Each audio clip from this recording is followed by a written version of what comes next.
Ananda. Waalaikumsalam. Oke, baik. Sebelum kita mulai pembelajaran pada hari ini, alangkah lebih baiknya kita berdoa menurut agama yang percaya masing-masing. Bantu Abdina, pimpin doanya, Nak. Sebab hormat berat, juga berat. Sebelum kita memulai pembelajaran hari ini, marilah kita berdoa menurut agama yang percaya masing-masing. Berdoa mulai. Berdoa selesai. Baik, dengan absensinya ya. Desi, ada Bu. Ardina, ada Bu. Tia, ada Bu. Dina, ada Bu. Diva, ada Bu. Yuni, ada Bu. Ada semua ya. Ada nama yang belum Ibu sebutkan? Tidak, Bu. Tidak, hadir semua ya. Oke.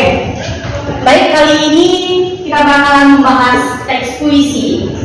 Di pertemuan sebelumnya kita juga udah bahas puisi ya. Ada yang masih ingat?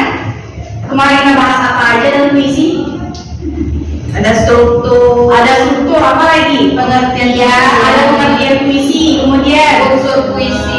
unsur puisi. Untuk kaidah kebahasaan sudah kita pelajari? Belum ya. Berarti di pertemuan sebelumnya kita hanya belajar pengertian, struktur, dan unsurnya. Ada yang masih ingat pengertian dari teks puisi itu apa? Coba diingat, pengertian dari teks puisi. Pernah melihat orang membaca puisi? Pernah, Bu. Pernah menulis puisi? Pernah, Bu. Ya, berarti secara pemahaman Ananda, puisi ini apa? Singkat pemahamannya saja, boleh? Mengungkapkan perasaan. Mengungkapkan perasaan ya. Oke, baik. Mengungkapkan perasaan Desi yang Desi tuangkan dalam bentuk kata tulisan, ditulisnya berarti ya. Kemudian ada lagi, boleh? Ada lagi nak? Karya sastra, karya sastra, ya. Selain puisi, karya sastra yang lain yang kamu ketahui apa aja? Ya. Novel banyak ya, itu karya sastra. Untuk hari ini kita hanya bahas Puisi. Nah, jadi puisi itu adalah salah satu bentuk karya sastra di mana di dalamnya berisi dari kata-kata yang terikat akan unsur-unsur tadi. Ada unsur fisik dan unsur batin. Pelajaran dan kompetensi dasar pada pertemuan kali ini bisa Anda lihat. Oke.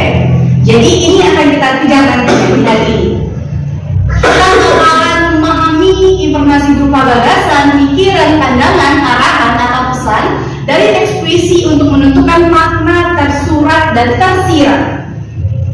Bisa membedakan tersurat dengan tersirat?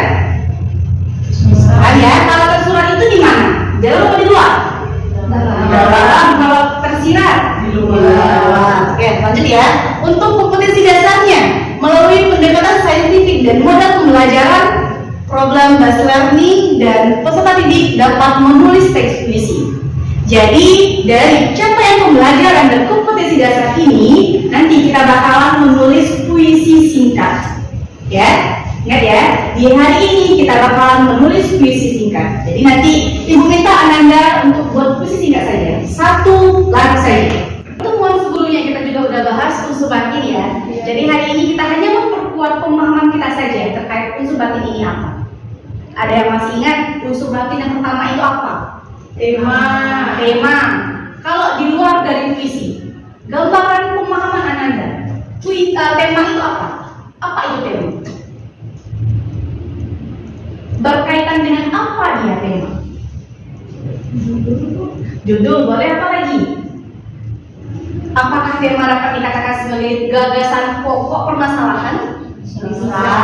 Kalau kita balik kepada puisi, apakah bisa itu kita sebut gagasan pokok atau pokok permasalahan yang akan kita bahas?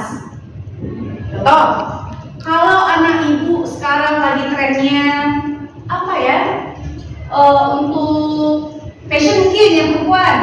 Nah, seandainya ibu minta Ananda membuat puisi tema fashion, apakah bisa Anda tuangkan nantinya ke dalam puisi?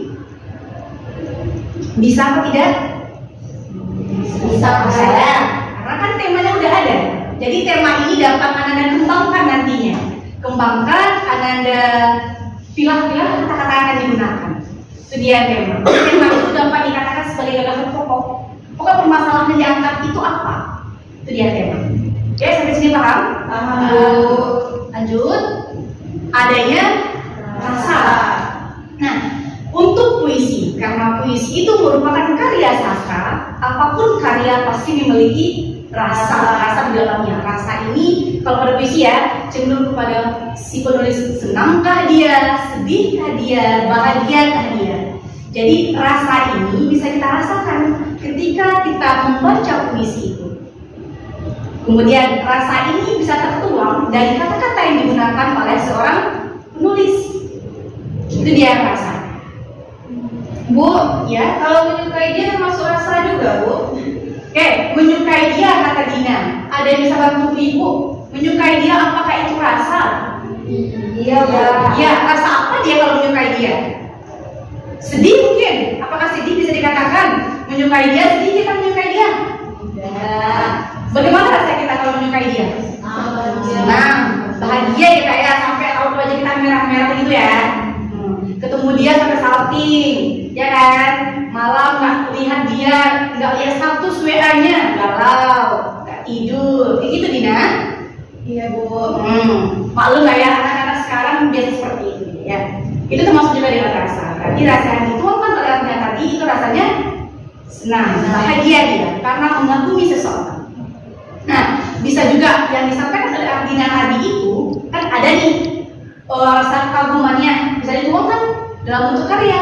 Ardina buatlah puisi, puisi mengagumi seseorang tanpa memilikinya. Nah, kan anak-anak sekarang seperti itu ya. Ada apa namanya nih? Singkatannya STM, apa namanya? HTS. Ya, HTS ya. HTS hubungan tanpa status itu kan anak-anak sekarang ya. Kalau Gen Z itu pasti kenal dengan HTS seperti itu dia. Itu dia yang rasa. Ada dua ya. Tema rasa. Dua materi ini ada yang ingin dipertanyakan? Cukup ya. Oke. Kemudian adanya nada. Nada yang balik lagi. Nada ada yang kalau nada yang sedih nggak mungkin ya orang ngomongnya keras. Masa dia sedih ngomongnya keras? Kalau bahagia bisa suaranya pasti keras karena dia bahagia. Itu dia nada. Kemudian adanya amanat. Nah, banyak karya sastra. Apapun karya sastranya, apapun karyanya, pasti ada amanat. Amanat nih, apa amanat? Menurut Ananda, amanat itu apa? Pesan, Bu. Pesan goreng. Kalau menurut Diva, amanat itu apa?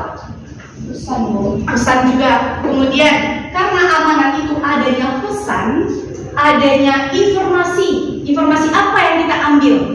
Pengalaman, pembelajaran apa yang bisa kita ambil dalam karya sastra ini? Karena ini kita bahas apa yang kita bahas hari ini? Puisi. Berarti amanat yang terdapat di dalam Puisi. sesuai dengan tujuan pembelajaran kita ini. Tujuan pembelajaran kita adalah memahami informasi makna yang terdapat di dalam teks puisi. Oke. Bisa Ibu lanjutkan? Bisa, Bu. Oke, baik. Kali ini Ibu akan menampilkan satu buah puisi karya Suparji Djoko Darmono. Suparji Djoko Darmono ya, merupakan sastrawan yang terkenal. Yang terkenal dengan puitis-puitisnya. Biasanya ini anak-anak Gen Z ini yang suka dengan karya puisinya ini. Kalau yang Bapak Suparji ya. Nanti ini ada satu buah puisi. Satu buah puisi ya. Judulnya Aku Ingin. Perintahnya, instruksinya. Silakan Ananda pahami puisi ini. Oke, pahami puisi ini. Kemudian tugas yang keduanya, tuliskan di kertas satu lembar apa makna, apa hal yang dapat tercermin, tergambarkan dalam puisi Aku Ingin ini. Yang ketiga, setelah dituliskan, nanti Ibu akan meminta 2 orang dari Ananda untuk menampilkan hasil tulisannya. Bisa? Bisa, Bu. Oke. Jadi instruksi yang pertama apa tadi? Pahami puisi. Pahami puisi ini. Yang kedua, Cari makna yang terdapat dalam puisi. Oke, cari makna yang terdapat dalam puisi. Yang ketiga, Nanti akan ditampilkan. Ibu yang pilih ya, 2 orang dari Ananda. Akan Ibu minta untuk menampilkan apa yang dituliskan. Menurutnya apa? Baik, Bu. Baik, setelah itu baru nanti Ibu bulatkan ya pemahaman Ananda terkait puisi Aku Ingin. Baik, Bu, saya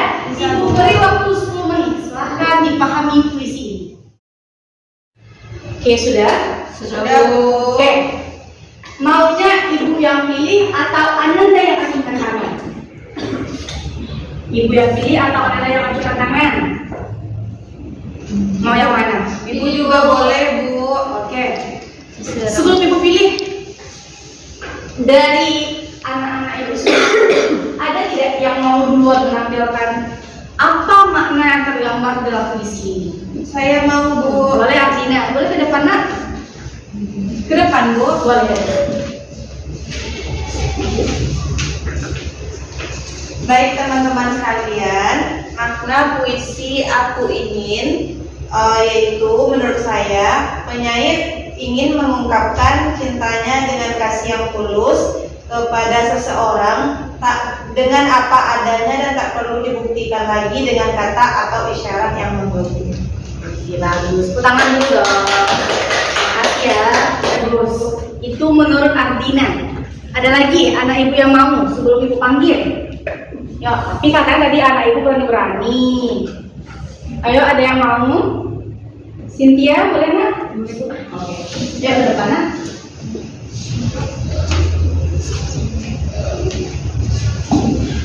Baik, adapun makna dari puisi tersebut yaitu maksudnya keinginan untuk mencintai dengan saya tidak terucapkan tetapi bisa dirasakan. Jadi itu ada rasa perasaan cinta yang sederhana dan tulus gitu kepada kekasihnya tanpa mengharapkan imbalan gitu. Oke, baik. Tepuk tangan. Bagus-bagus semua ya. Anak ibu berani, mau menuangkan gagasannya, berani tampil ke depan, pintar-pintar juga ya. Benar semua yang disampaikan oleh anak-anak ibu itu benar. Pemahaman Anda benar. Karena dalam puisi Aku Ingin ini kan ada dituliskan ya di baris pertama, aku ingin mencintaimu dengan sederhana. Aku ingin, berarti si penulis ingin mencintai dia dengan sederhananya. Untuk yang kedua, baris keduanya, dengan kata yang tak sempat diucapkan, kayu kepada api yang menjadikannya abu. Berarti si penulis dia ingin sekali. Ini potongan ya, hanya potongan puisi Aku Ingin ini. Ingin dia mengungkapkan perasaannya. Dia nggak ingin orang lain memiliki si orang yang disukai ini. Dia sangat-sangat mencintai dia. Sangat-sangat mencintai seorang yang dikaguminya. Itu dia. Karena kan ada kata-kata nih, dengan kata yang tak sempat diucapkan, kayu kepada api. Benar, kayu bisa berkata kepada api? Tidak. Kenapa nggak bisa kayu ngomong sama api? Karena kayu sudah mati. Oke, benda mati. Terlihat juga ya, bahwasanya di dalam puisi kata yang digunakan itu banyak mengandung kata makna tersirat atau bahasanya bahasa kiasan banyak pada puisi. Lanjut.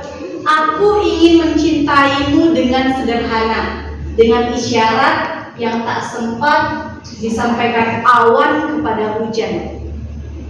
Balik lagi, awan kepada hujan. Awan bisa ngomong? Tidak. Hujan bisa jawab? Tidak. Urutin lagi ya, bahwasannya dalam puisi itu terdapat makna kiasan. Bahasanya itu bahasa kiasan ya yang digunakan. Apa gunanya Bu? Itulah gunanya puisi, untuk memperkuat makna, memperkuat perasaan yang dituangkan oleh si penulis dalam bentuk karyanya. Oke? Paham? Sampai sini paham? Paham, Bu. Oke. Sudah dua tugas kita ya. Terakhir, ada yang masih ingat apa tugas kita terakhir yang ingin disebutkan di awal tadi? Apa Desi? Menuliskan puisi? Benar sekali Desi, menuliskan puisi. Nah, kali ini Ibu kasih Ananda waktu 5 menit. Silakan buat puisi cukup 4 baris saja. 1 bait. 4 baris saja, ungkapkan perasaan Anda hari ini. Terserah mau apa, mau bagaimana terserah. Bebas temanya. Kumpulkan tugasnya. Bantu Ibu kumpulkan tugasnya nak.